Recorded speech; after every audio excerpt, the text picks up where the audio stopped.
কারো রক্তচক্ষুকে ভয় পায় না বাংলাদেশ। এদেশকে কেউ আর পিছনে টানতে পারবে না।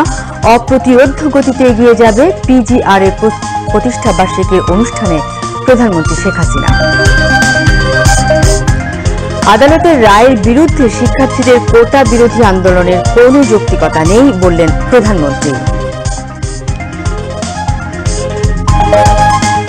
হাইকোর্টের রায়টার বিরুদ্ধে এভাবে আন্দোলন করা এটা তো সাবজুডিস, কারণ আমরা সরকার থেকে কিন্তু এভাবে কোনো কথা বলতে পারি না, কারণ হাইকোর্ট রায় দিলে সেখানে হাইকোর্ট থেকেই আবার আসতে হবে। কিন্তু আজকে আন্দোলনের নামে যেটা আবার করা হচ্ছে, পড়াশোনার সময় নষ্ট করা, এটারও কোনো যৌক্তিকতা আছে বলে আমি মনে করি না। বিশ্ববিদ্যালয়ের পরিস্থিতি গভীরভাবে পর্যবেক্ষণ করা হচ্ছে, সময় মতো সমাধান হবে বললেন ওবায়দুল কাদের।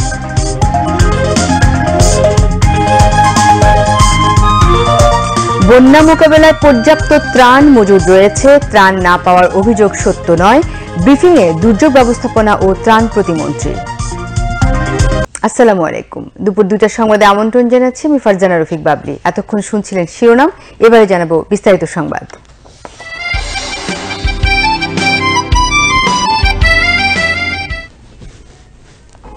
শেখ মুজিবুর রহমান ডুবে মরতে পারে, কিন্তু বাংলার মানুষের আত্মসম্মান বিক্রি করতে দিতে পারে না।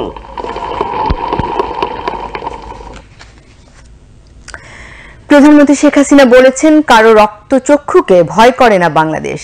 এদেশকে কেউ আর পেছনে টানতে পারবে না। অপ্রতিরোধ্য গতিতে এগিয়ে যাবে। তিনি বলেন, বাংলাদেশ বিশ্ব দরবারে মাথা উঁচু করে চলবে, কারো কাছে মাথা নত করে নয়। সকালে ঢাকা সেনানিবাসে প্রেসিডেন্ট গার্ড রেজিমেন্ট পিজিআর এর ৪৯তম প্রতিষ্ঠা বার্ষিকী উপলক্ষে আয়োজিত অনুষ্ঠানে প্রধানমন্ত্রী একথা বলেন। প্রধানমন্ত্রী বলেন, তার সরকারের লক্ষ্য জাতির পিতার স্বপ্নের ক্ষুধা দারিদ্র্যমুক্ত উন্নত স্মার্ট বাংলাদেশ গড়ে তোলা। একটি আধুনিক ও যুগোপযোগী সশস্ত্র বাহিনী গড়ে তুলতে নানা পদক্ষেপ তুলে ধরেন প্রধানমন্ত্রী। তিনি বলেন, জাতীয় এবং আন্তর্জাতিক পর্যায়ে বাংলাদেশের সশস্ত্র বাহিনী দক্ষতার সঙ্গে দায়িত্ব পালন করে সুনাম অর্জন করেছে। প্রধানমন্ত্রী বলেন, কালের পরিক্রমায় প্রেসিডেন্ট গার্ড রেজিমেন্ট অত্যন্ত সুসংহত বাহিনী হিসেবে আত্মপ্রকাশ করেছে। সারা বিশ্বকে দেখিয়ে দিয়েছি যে জাতির পিতা বঙ্গবন্ধু শেখ মুজিব 7ই মার্চের ভাষণে যে বলেছিলেন যে কেউ দাবায় রাখতে পারবে না বাঙালিকে, তো সেটা আমরা প্রমাণ করে দিয়েছি যে কারো ওইরকম রক্তচক্ষুতে আমরা ভয় পাই না। আমরা ইচ্ছা করলে নিজেরাও পারি, সেটা আমরা প্রমাণ করে আজকে বিশ্বে সেটা দেখিয়েছি। বাংলাদেশ ক্ষুধামুক্ত দারিদ্র্যমুক্ত উন্নত সমৃদ্ধ আধুনিক প্রযুক্তি জ্ঞান সম্পন্ন বাংলাদেশ, যে বাংলাদেশ স্মার্ট বাংলাদেশ হবে, সেই বাংলাদেশ আমরা গড়ে তুলি। 2041 সাল পর্যন্ত 21 থেকে 41 সে প্রেক্ষিত পরিকল্পনা প্রণয়ন করে দিয়েছি আমি।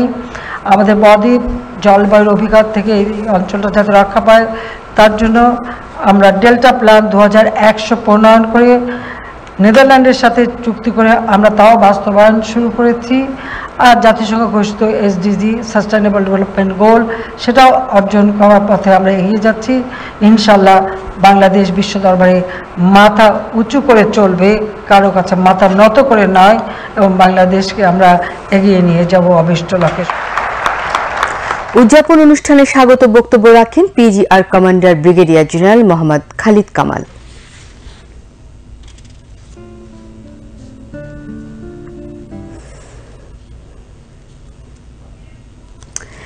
প্রধানমন্ত্রী শেখ হাসিনা বলেছেন, লেখাপড়া বাদ দিয়ে আদালতের রায়ের বিরুদ্ধে কোটা বিরোধী আন্দোলনের কোনো যৌক্তিকতা নেই।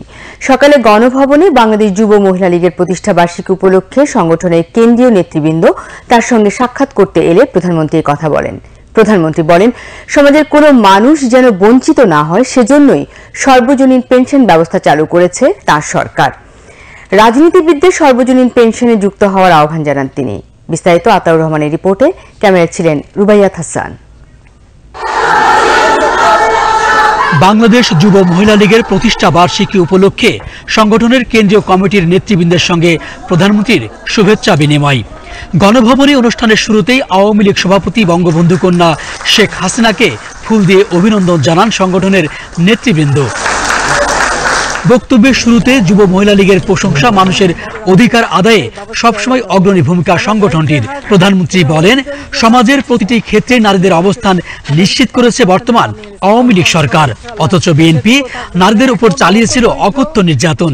বিএনপির সেই নির্যাতন সবার সামনে তুলে ধরারও আহ্বান আওয়ামী লীগ সভাপতি। আমাদের আশ্রয় পরিকল্পনার একটা মেয়ে কিন্তু সরকারি চাকরিও পেয়ে গেছে, পুলিশও চাকরি পেয়ে গেছে। কাজে এই যে একটা সুযোগ আমরা সৃষ্টি করেছি, এটাই কিন্তু মানুষের সামনে তুলে ধরতে হবে। আর ওই বিএনপি সেই 2001-এর পর যেভাবে অত্যাচার নির্যাতন করেছিল আমাদের যুব মহিলা লোকের উপরে, এগুলো মানুষের সামনে তুলে ধরে ওদের বিভৎস চেহারাটা, ওদের জঙ্গির চেহারা, ওদের সন্ত্রাসী চেহারাটাও মানুষের সামনে তুলে ধরতে হবে যে এরা কোনো মানুষের জাত না, এরা দেশকেও ভালোবাসে না, মানুষকেও ভালোবাসে না, মানুষের কোনো উন্নতি চায় না। কাজে এরা সমাজের একটা বোঝা, সমাজের কাছে এরা একটা সন্ত্রাসী হিসেবে পরিচিত। কাজে যাদের এই অত্যাচার নির্যাতন যেন আবার ফিরে না আসে, তার জন্য সবাইকেই আমার মনে হয় আরো বেশি সক্রিয় থাকতে হবে। বক্তব্যে প্রধানমন্ত্রী কথা বলেন কোটা বিরোধী আন্দোলন প্রসঙ্গেও। বলেন, পড়াশোনা বাদ দিয়ে আদালতের রায়ের বিরুদ্ধে কোটা বিরোধী আন্দোলনের কোনো যৌক্তিকতা নেই। পাবলিক সার্ভিস কমিশনের পরীক্ষার হিসাব যদি দেখা যায়, তখন দেখা যাবে যে আগে যেখানে কোটা থাকতে মেয়েরা যে পরিমাণ সুযোগ পেত, সেই পরিমাণ সুযোগ কিন্তু এই কয়েক বছরে আর পায়নি। এটা হলো বাস্তবতা। এমনকি অনেক অনেক জেলা, প্রত্যন্ত অঞ্চল, সে অঞ্চলের মানুষগুলি কিন্তু বঞ্চিত থেকে গেছে, তারাও চাকরি পাচ্ছে না। এবং এরকম বঞ্চিত হওয়ার কারণেই কেউ মামলা করে, হাইকোর্ট একটা রায় দেয়, হাইকোর্টের রায় আমরা সবসময় সেটাই মেনে নেই। কিন্তু আমরা দেখলাম যে এখন কোটা বিরোধী আন্দোলন আবার গড়ে তোলার চেষ্টা, ছেলেমেয়েরা লেখাপড়া বাদ দিয়ে এখন কোটা বিরোধী আন্দোলন করে, সেখানে মেয়েরাও করে। এখানে আমার একটা প্রশ্ন আছে, যারা এর আগে কোটা বিরোধী আন্দোলন করেছিল তারা যে পাবলিক সার্ভিস কমিশনে কতজন পরীক্ষা দিয়েছিল আর কতজন পাস করেছে, সেই হিসাবটা একটু বের করা দরকার। তারা দেখাক যে পরীক্ষা দিয়ে তারা বেশি পাস করেছিল, মেয়েরা বেশি পাস করে বেশি চাকরি পেয়েছে কিনা, সেটাকে তারা প্রমাণ করুক। আর হাইকোর্টের রায়, এটার বিরুদ্ধে এভাবে আন্দোলন করা, এটা তো সাবজুডিস, কারণ আমরা সরকার থেকে কিন্তু এভাবে কোনো কথা বলতে পারি না, কারণ হাইকোর্ট রায় দিলে সেখানে হাইকোর্ট থেকেই আবার আসতে হবে। কিন্তু আজকে আন্দোলনের নামে যেটা আবার করা হচ্ছে, পড়াশোনার সময় নষ্ট করা, এটারও কোনো যৌক্তিকতা আছে বলে আমি মনে করি না। আওয়ামী লীগ সভাপতি বলেন, সমাজের সকল শ্রেণীর মানুষের সুন্দর ভবিষ্যৎ নিশ্চিত করতে সর্বজনীন পেনশন ব্যবস্থা, রাজনীতিবিদদের সর্বজনীন পেনশনে যুক্ত হওয়ার আহ্বান আওয়ামী লীগ সভাপতি প্রধানমন্ত্রী শেখ হাসিনার। সার্বজনীন পেনশন স্কিম আমরা দিয়েছি, এটা সকলের জন্য। এটা আমাদের নির্বাচনী ইস্তেহারে ছিল। আমাদের রাজনীতির সাথে যারা জড়িত তাদের সকলেরই এই সার্বজনীন পেনশন স্কিমে ঢোকা দরকার। তাহলে অন্তত জীবনের একটা নিশ্চয়তা পাওয়া যাবে, অন্তত বৃদ্ধ বয়সে কারো মুখাপেক্ষি হয়ে থাকতে হবে না, ছেলের ঘাড়েও বোঝা হবে না, মেয়ের ঘাড়েও বোঝা হবে না, নিজেরটা নিজে করে খেতে পারবে, সেই ব্যবস্থাটা করা। আতর রহমান, বাংলাদেশ টেলিভিশন। রাষ্ট্রপতি মোহাম্মদ শাহাবুদ্দিনের সঙ্গে আজ বঙ্গভবনে সাক্ষাৎ করেছেন অনাবাসী বাংলাদেশিদের সংগঠন এনআরবি ওয়ার্ল্ডের একটি প্রতিনিধি দল। এনআরবি ওয়ার্ল্ডের প্রেসিডেন্ট মোহাম্মদ শহীদুজ্জামান প্রতিনিধি দলের নেতৃত্ব দেন। রাষ্ট্রপতির প্রেস সচিব মোহাম্মদ জয়নাল আবেদিন ব্রিফিংয়ে জানান, সাক্ষাৎকালে তারা এনআরবি ওয়ার্ল্ডের কার্যক্রম সম্পর্কে রাষ্ট্রপতিকে অবহিত করেন। বাংলাদেশের বিভিন্ন খাতে বিনিয়োগের জন্য তারা এনআরবি স্পেশাল ইকোনমিক জোন প্রতিষ্ঠার দাবি জানান। রাষ্ট্রপতি মোহাম্মদ শাহাবুদ্দিন বলেন, বাংলাদেশের অর্থনৈতিক উন্নয়নে প্রবাসী বাংলাদেশিরা গুরুত্বপূর্ণ ভূমিকা রাখছে। প্রবাসী সকল বাংলাদেশিরা যাতে বৈধ চ্যানেলে দেশে রেমিটেন্স পাঠায়, সেজন্য প্রবাসী বাংলাদেশিদের উদ্বুদ্ধ করতে এনআরবি নেতৃবৃন্দকে কাজ করার কথা বলেন রাষ্ট্রপতি।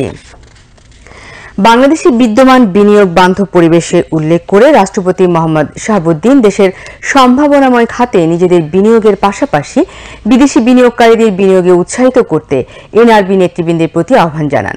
অনাবাসী বাংলাদেশিদের বিদেশে দেশের অ্যাম্বাসেডর উল্লেখ করে রাষ্ট্রপতি বলেন, তারা যাতে দেশের সঠিক স্বীকৃতি পায় সে ব্যাপারে প্রয়োজনীয় পদক্ষেপ নেওয়া হবে। রাষ্ট্রপতির কার্যালয়ের সচিব মোহাম্মদ ওবায়দুল ইসলাম খান এবং পদস্থ কর্মকর্তারা এ সময় উপস্থিত ছিলেন। বিশ্ববিদ্যালয়ের পরিস্থিতি গভীরভাবে পর্যবেক্ষণ করা হচ্ছে এবং সময়মতো এর সমাধান হবে বলে জানিয়েছেন সড়ক পরিবহন ও সেতুমন্ত্রী ওবায়দুল কাদের।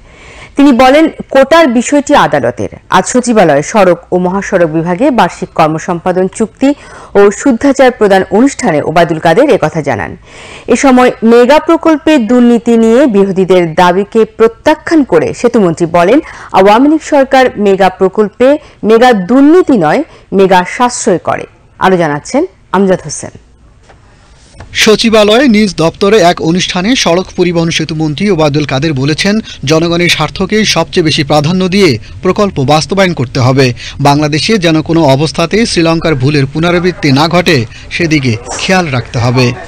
এখন অর্থনৈতিক যে সংকট সেটা আমাদের মাথায় রেখে প্রজেক্ট বাস্তবায়নে হাত দিতে হবে। যারা মেগা প্রজেক্টে মেগা দুর্নীতির কথা বলে তাদের উদ্দেশ্যে আমরা জবাব দিয়েছি। 3 পিস প্রকল্প মেঘনা, গোমতী, কাশপুর, এখানে আমরা 1100 কোটি টাকা সেভ করেছি। পদ্মা সেতুতে আমরা 1835 কোটি টাকা সেভ করেছি। এখানে দুর্নীতি হয় না, সাশ্রয় হয়। মেগা দুর্নীতি নয়, এখানে মেগা সাশ্রয়।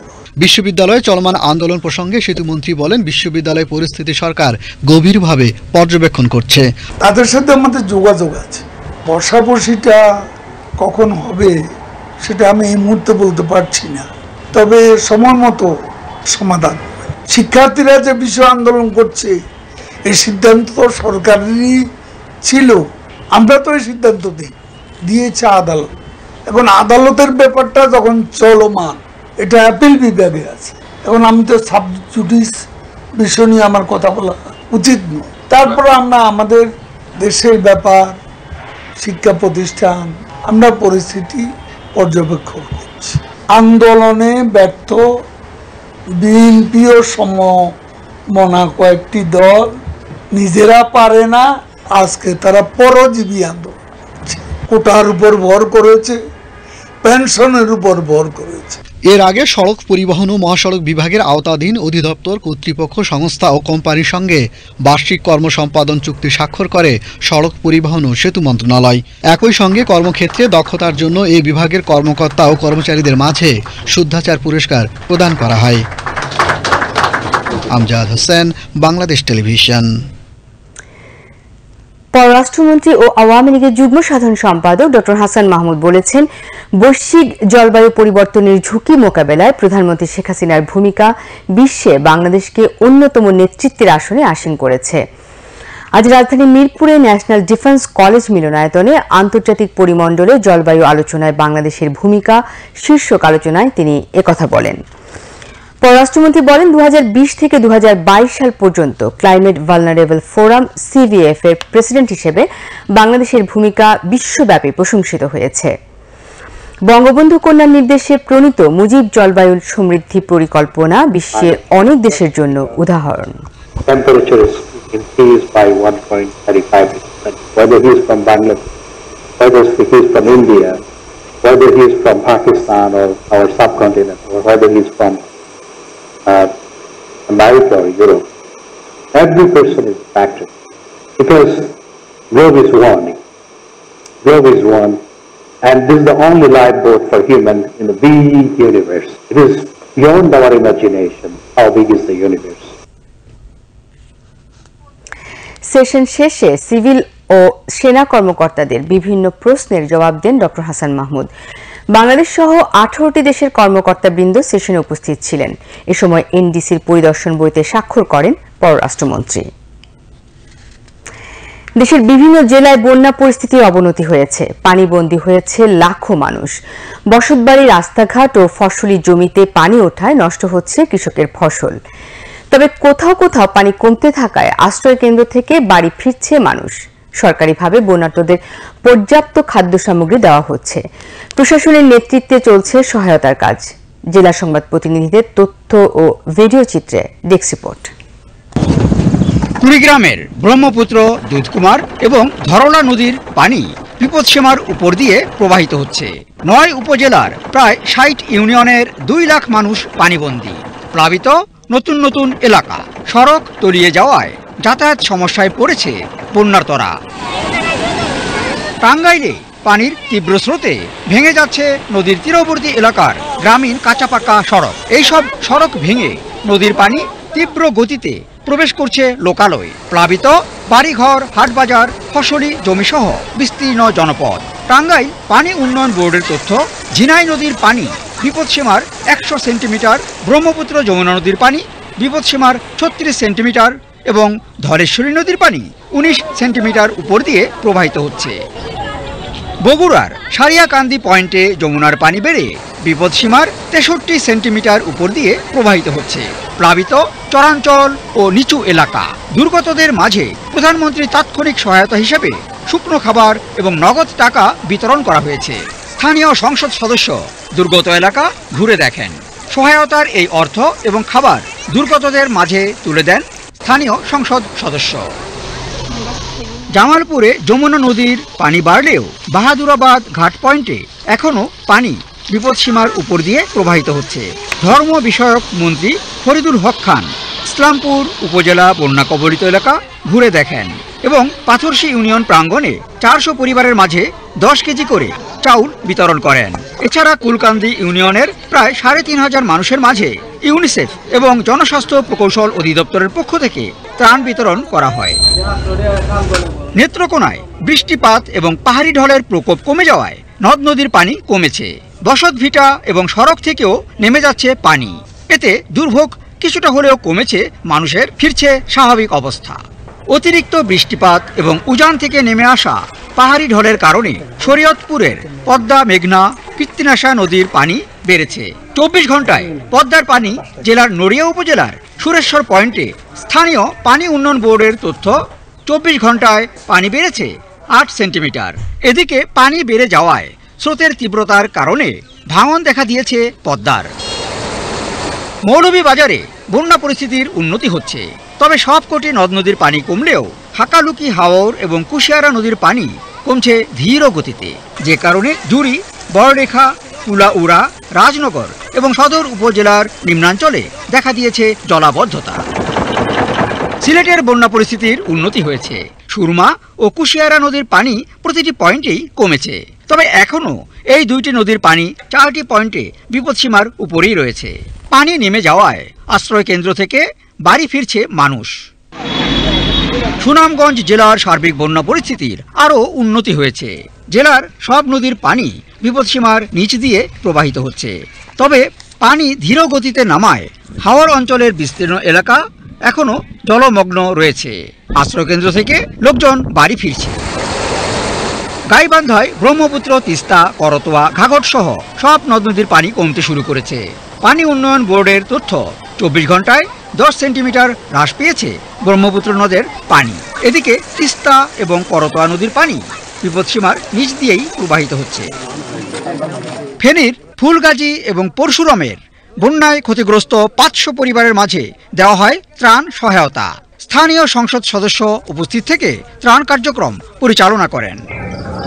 হবিগঞ্জে নদ নদীর পানি নামতে থাকলেও কয়েকদিনের পাহাড়ি ঢলে আজমিরিগঞ্জে বিভিন্ন সড়ক পানিতে তলিয়ে আছে। বদলপুর সহ কয়েকটি গ্রামে নদীর বাঁধ উপচে পানি ভিতরে প্রবেশ করেছে। বিচ্ছিন্ন হয়ে পড়েছে কয়েকটি এলাকার সড়ক যোগাযোগ। এছাড়া নবীগঞ্জে কুশিয়ারা নদীর পানি কয়েকটি গ্রামে প্লাবিত হওয়ায় ভোগান্তিতে এলাকাবাসী। শাহেদ জাহিদি, বাংলাদেশ টেলিভিশন, ঢাকা। সিরাজগঞ্জে বন্যা পরিস্থিতির ক্রমেই অবনতি হচ্ছে, তলিয়ে গেছে নিম্নাঞ্চল, পানিবন্দী হয়ে পড়েছে লক্ষাধিক মানুষ। সিরাজগঞ্জ থেকে বন্যা পরিস্থিতির খবর জানাতে এখন আমাদের সাথে যোগ দিচ্ছেন জেলা প্রতিনিধি জয়নান আবেদিন জয়। সিরাজগঞ্জের বন্যা পরিস্থিতি গত কয়েকদিন ধরেই কিন্তু আসলে অপরিবর্তিত রয়েছে। আজও সিরাজগঞ্জের যমুনা নদীর হাট পয়েন্টে 3 সেন্টিমিটার পানি বৃদ্ধি পেয়ে বিপদসীমার 61 সেন্টিমিটার উপর দিয়ে প্রবাহিত হচ্ছে। শুধু যমুনা নয়, জেলার অভ্যন্তরীণ নদ নদীর পানিও আসলে বেড়েই চলেছে। এই পানি বৃদ্ধির ফলে আসলে জেলার বিভিন্ন এলাকার মানুষ কিন্তু আসলে পানিবন্দী হয়ে পড়েছে। নিম্নাঞ্চল এবং চরাঞ্চলের মানুষ আসলে পানিবন্দী হয়ে তারা এখন চরম দুর্ভোগে পড়েছে। আমি এই মুহূর্তে রয়েছে সিরাজগঞ্জ সদর উপজেলার আসলে এই হাতিয়ানতলী এলাকায়। আপনি আমার পিছনে দেখতেই পাচ্ছেন, এখানকার প্রতিটি বাড়িতে কিন্তু বন্যার পানি প্রবেশ করেছে। পাশাপাশি এই সমস্ত গ্রাম জনপদের যে পাকা রাস্তাঘাটগুলো রয়েছে সেগুলো কিন্তু বন্যার পানিতে তলিয়ে গেছে। এতে করে এই অঞ্চলের যারা বসতি রয়েছে তাদের কিন্তু আসলে বাড়িতে বন্যার পানি প্রবেশ করায় বিশুদ্ধ পানির সংকট সহ তাদের শুকনো খাবার সংকট দেখা দিয়েছে। অনেকটাই তারা আসলে যোগাযোগ বিচ্ছিন্ন হয়ে পড়েছে। এমতো অবস্থায় সিরাজগঞ্জ জেলা ত্রাণ ও দুর্যোগ অধিদপ্তর থেকে কিন্তু এই বানভাসীদের জন্য ইতিমধ্যে 95 মেট্রিক টন শুকনো চাল এবং 5 লাখ নগদ টাকা বিতরণ কার্যক্রম শুরু হয়েছে। এই জেলার আপনার মাধ্যমে একটু জানিয়ে রাখি, জেলার কিন্তু এই 5 উপজেলা 34টি ইউনিয়নের লক্ষাধিক মানুষ এখন পর্যন্ত পানিবন্দী হওয়ার তথ্য আমরা জানতে পেরেছি।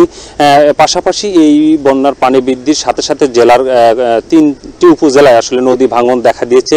নদী ভাঙন ইতিমধ্যে অনেক ঘরবাড়ি সহ পাকা স্থাপনা ইতিমধ্যে নদীগর্ভে বিলীন হয়ে গেছে। পাশাপাশি এই হঠাৎ বন্যাতে কিন্তু উঠতি যে ফসল সহ আসলে এই যে ধানের বীজতলা এবং সবজি ক্ষেত কিন্তু তলিয়ে গেছে।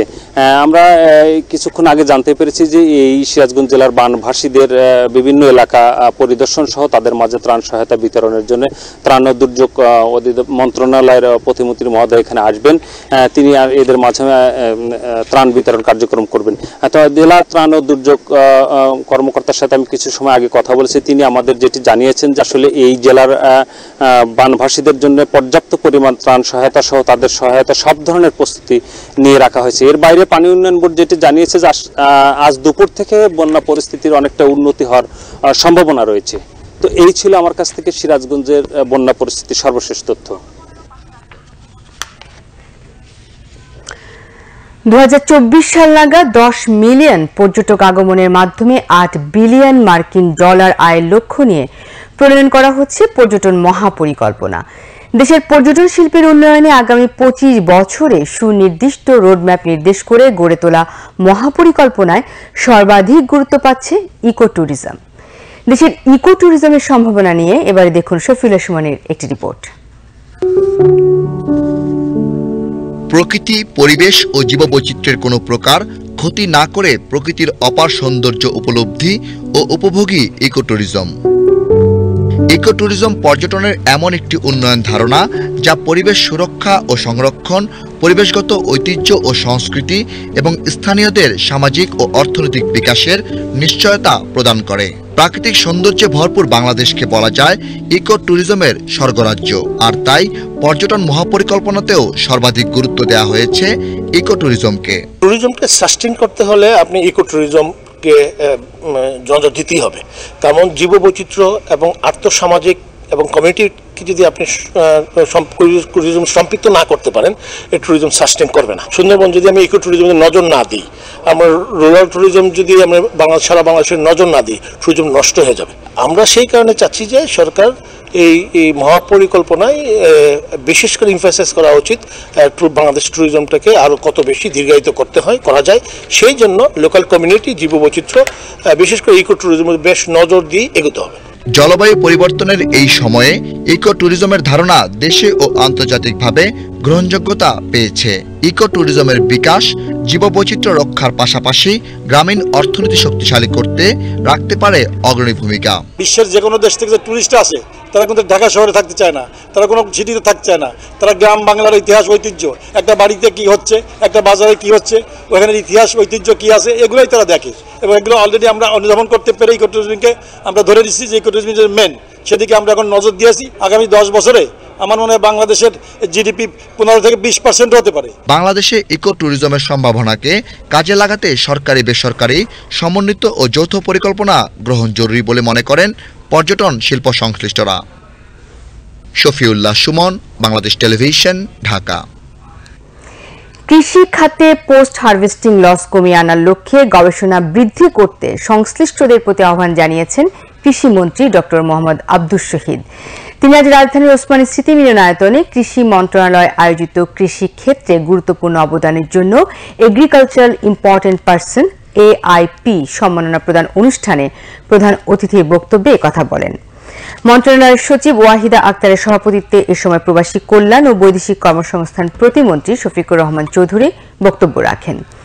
কৃষিমন্ত্রী বলেন, কৃষিতে অভাবনীয় সাফল্যের কারণে বিশ্বের অনেক দেশের আগ্রহ এখন বাংলাদেশের প্রতি বৃদ্ধি পেয়েছে। এর আগে কৃষিতে গুরুত্বপূর্ণ অবদানের জন্য 22 জনকে AIP সম্মাননা প্রদান করা হয়। দুর্যোগ ব্যবস্থাপনা ও ত্রাণ প্রতিমন্ত্রী মোহাম্মদ মুহিবুর রহমান বলেছেন, বন্যা মোকাবেলায় ত্রাণ সামগ্রীর পর্যাপ্ত মজুদ রয়েছে, কোথাও ত্রাণ না পাওয়ার অভিযোগ সত্য নয়। তিনি আজ সচিবালয়ে দেশের বন্যা পরিস্থিতি নিয়ে আন্তঃমন্ত্রণালয় সভা শেষে সাংবাদিকদের ব্রিফিংকালে একথা বলেন। দুর্যোগ ব্যবস্থাপনা ও ত্রাণ প্রতিমন্ত্রী বলেন, দুর্গত এলাকায় দুর্গতদের প্রয়োজনীয় সহায়তা প্রদানের লক্ষ্যে এ পর্যন্ত 18 জেলায় 21,700 মেট্রিক টন চাল, নগদ 5,47 লাখ টাকা, 65,000 প্যাকেট শুকনো খাবার এবং শিশু খাদ্যের জন্য 40 লাখ টাকা বরাদ্দ দেওয়া হয়েছে। জাতীয় গণমাধ্যম ইনস্টিটিউটে 14 সপ্তাহ ব্যাপী বিসিএস তথ্য 41তম পেশাগত প্রবেশক পাঠ্যধারা এবং 2 সপ্তাহ ব্যাপী টেলিভিশন নাটক প্রযোজনা কৌশল প্রশিক্ষণ পাঠ্যধারা কোর্স শুরু হয়েছে। আজ সকালে প্রশিক্ষণ কোর্সে উদ্বোধন করেন তথ্য সম্প্রচার মন্ত্রণালয়ের সিনিয়র সচিব মোহাম্মদ হুমায়ুন কবির খন্দকার। জাতীয় গণমাধ্যম ইনস্টিটিউটের মহাপরিচালক সুফি জাকির হোসেনের সভাপতিত্বে উদ্বোধনী অনুষ্ঠানে অন্যান্যের মধ্যে বাংলাদেশ বেতারের মহাপরিচালক রবীন্দ্রশ্রী বড়ুয়া বক্তব্য রাখেন। বর্তমান সরকারের স্মার্ট বাংলাদেশ বিনির্মাণের অঙ্গীকারকে বাস্তবে রূপ দিতে নবীন কর্মকর্তাদের প্রতি আহ্বান জানান তথ্য ও সম্প্রচার সচিব মোহাম্মদ হুমায়ুন কবির খন্দকার। গরুর জাতের উন্নয়ন ঘটানোয় গত 5 বছরের তুলনায় নীলফামারীতে দুধ উৎপাদন 70,000 মেট্রিক টন বৃদ্ধি পেয়েছে। গোখাদ্যের বাজার মূল্য নিয়ন্ত্রণে নজর রাখার পাশাপাশি সরকারের গৃহীত পদক্ষেপ বাস্তবায়িত হলে স্থানীয় চাহিদা মিটিয়ে রপ্তানির আশা করছেন খামারি ও প্রাণী সম্পদ কর্মকর্তারা। নীলফামারীর প্রতিনিধি নূর আলমের পাঠানো তথ্যচিত্রে ডেস্ক রিপোর্ট। নীলফামারীতে প্রায় 31,000 ছোট বড় দুগ্ধ খামারি বছরে 1,53,000 মেট্রিক টন দুধ উৎপাদন করছে, অথচ 5 বছর আগে উৎপাদন হতো মাত্র 85,000 মেট্রিক টন। গরুর জাত উন্নয়নের ফলে দুধ উৎপাদন সম্ভব হয়েছে বলছেন সংশ্লিষ্টরা।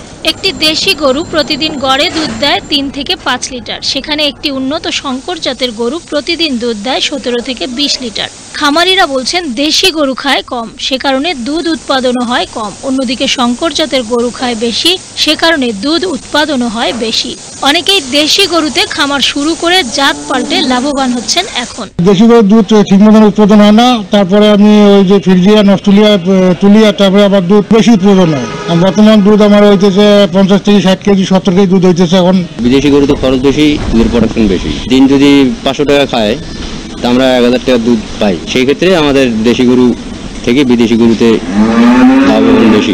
খামারিরা বলছেন গোখাদ্যের বাজার নিয়ন্ত্রণ না করলে দুধ উৎপাদন বৃদ্ধির এই হার হোঁচট খেতে পারে। তবে সরকার ঘোষিত 100 ফিড মিল তৈরি, 20টি মিল্ক হাব স্থাপিত হলে পরিস্থিতি অনুকূলে থাকবে। এলডিডিপি প্রকল্পের মাধ্যমে সরকার সারা বাংলাদেশে বিজি গ্রুপ তৈরি করছে, ছোট ছোট উদ্যোক্তা তৈরি করার চেষ্টা করতেছে। ফিড মিলকে সারা বাংলাদেশ সরকার প্ল্যান করছে 100টা ছোট ফিড মিল তৈরি করবে, মাঝারি আকারের ডেইরি হাব 20টা তৈরি করবে।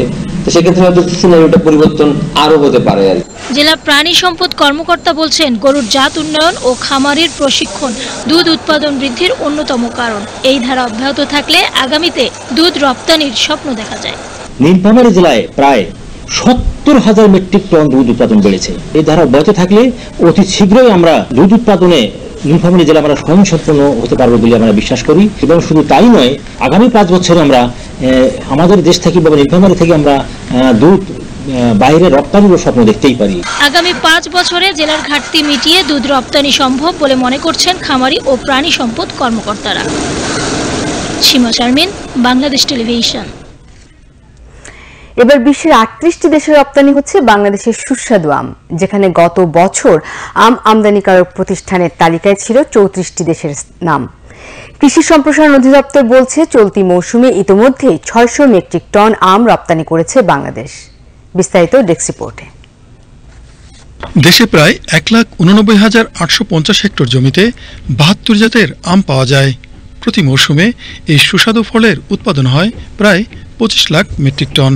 এর মধ্যে রাজশাহী ও চাঁপাইনবাবগঞ্জের গোপালভোগ, হিমসাগর, ল্যাংড়া ও আম্রপলি জাতের আম অন্যতম।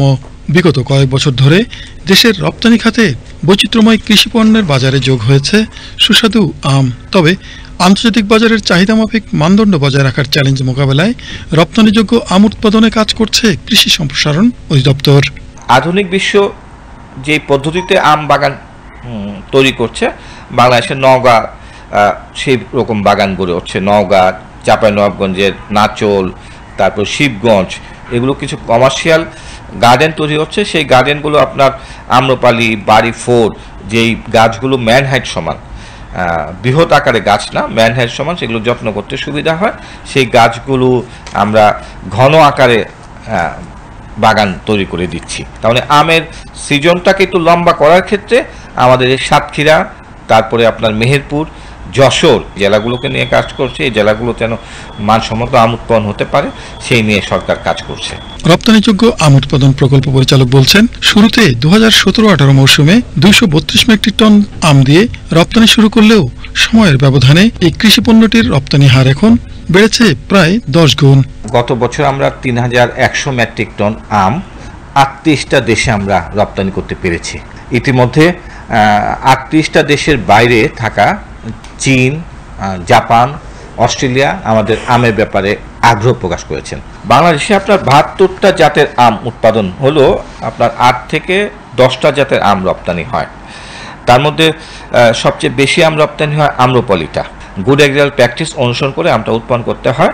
এই কারণে আমাদের মানসম্মত আম আগে যে পরিমাণ উৎপাদন হতো তার থেকে এখন প্রায় দ্বিগুণের পরিমাণ উৎপাদন হচ্ছে। প্রযুক্তির আধুনিকায়ন এবং মানসম্মত পণ্য উৎপাদন নিশ্চিত করার ফলে বহির্বিশ্বে বাংলাদেশের কৃষি পণ্যের বাজার আরও সম্প্রসারণ হবে বলে আশাবাদ কর্তৃপক্ষের। শেখ আলী, বাংলাদেশ টেলিভিশন। দুপুরের সংবাদ শেষ করব, তবে তার আগে শিরোনামগুলো জানিয়ে দেব আরো একবার। কারো রক্তচক্ষুকে ভয় পায় না বাংলাদেশ, এদেশকে কেউ আর পিছনে টানতে পারবে না, অপ্রতিরোধ্য গতিতে এগিয়ে যাবে পিজিআর এর প্রতিষ্ঠাবার্ষিকী অনুষ্ঠানে প্রধানমন্ত্রী শেখ হাসিনা। আদালতের রায়ের বিরুদ্ধে শিক্ষার্থীদের কোটা বিরোধী আন্দোলনের কোনো যৌক্তিকতা নেই বললেন প্রধানমন্ত্রী।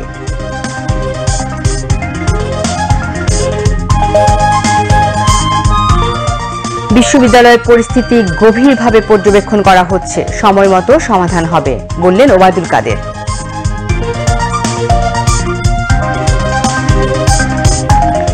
বন্যা মোকাবেলায় পর্যাপ্ত ত্রাণ মজুদ রয়েছে, ত্রাণ না পাওয়ার অভিযোগ সত্য নয়, ব্রিফিংয়ে দুর্যোগ ব্যবস্থাপনা ও ত্রাণ প্রতিমন্ত্রী। এই ছিল দুপুরের সংবাদ আয়োজন। এতক্ষণ সঙ্গে থাকার জন্য ধন্যবাদ জানিয়ে বিদায় নিচ্ছি। খোদা হাফেজ।